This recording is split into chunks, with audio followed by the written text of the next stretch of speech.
உங்கள் வாழ்க்கையில் சிலருடைய பேரை உங்களுக்கு மறக்க முடியாமல் இருக்கிற மாதிரி இருக்கலாம்.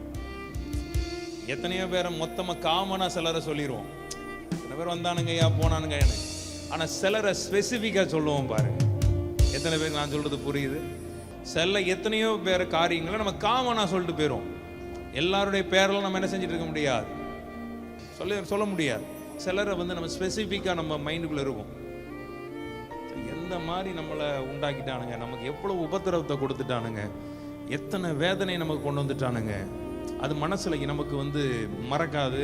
அது தனித்துவம். நான் சொல்லுவேன், எல்லாரையும் டீல் பண்ணுவார் ஆண்டவர்.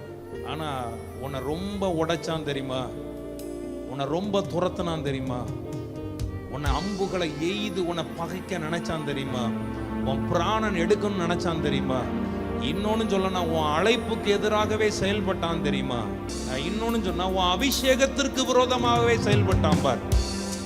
உங்களுக்கு சொல்றது புரியுதா? ஏன் ஊழியத்திற்கு விரோதமாகவே செயல்பட்டு இருப்பான் பார். அவனை கர்த்தர் வேற மாதிரி டீல் பண்ணுவார். எல்லா சத்துருக்கள் மாதிரி அவன் விழமாட்டான், அவன் வேற மாதிரி விழுவான்.